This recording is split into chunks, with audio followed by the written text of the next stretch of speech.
Kumusta mga brad? Isa nga po sa pinakasikat na motorcycle brand doon sa Taiwan. Walang iba kundi yung brand na SYM or Sanyang Motors. Katulad nga po sa The Big Four, matibay din po ang brand na ito. Matibay na may dating pa. Kaso lang karamihan nga po sa mga motor nila hindi nakakarating sa Pilipinas. I mean, meron namang SYM sa Pilipinas pero iilan lang din. Karamihan pa dun bonus 110. Kaya tuloy yung ibang mga tao kapag nakakita ng SYM, sinasabi nila made in China.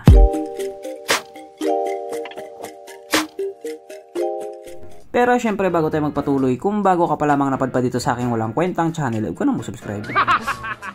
So yun na nga, doon nga po sa Taiwan sikat na sikat talaga yung brand na SYM. Paano ba naman kasi? Ang pupogi ng motor nila, unique yung mga design, matitibay yung makina. Sa madaling salita, quality talaga. Kasabay nga po sa mga entry nila noong nakaraang motorcycle show, pinakita na po nila yung pinaka-latest na SYM DRGBT or yung Dragon Best Technology.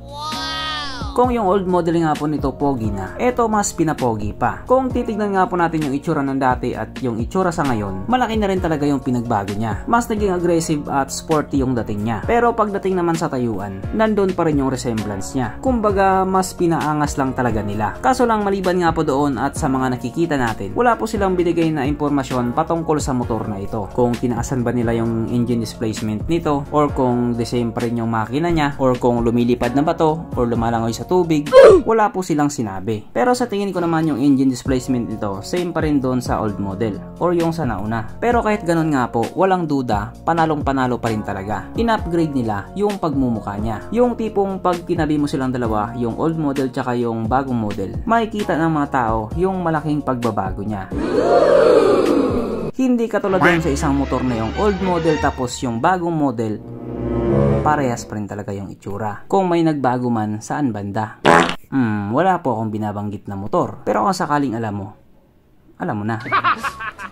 So, bali titingnan na lamang natin yung features dito sa motor na ito. Pagdating nga po sa mga ilaw, naka full LED na po ito. At meron po siyang fish eye projector sa ilalim. Sa tingin ko, hindi mo na kailangan maglagay ng mini driving light dito. Kasi nga, nilagyan na nila. Ang kanyang gauge panel, naka TFT display pa rin. Pero unlike nga po doon sa nauna, medyo nakatago na po ito. Yung dati kasi nakalabas talaga.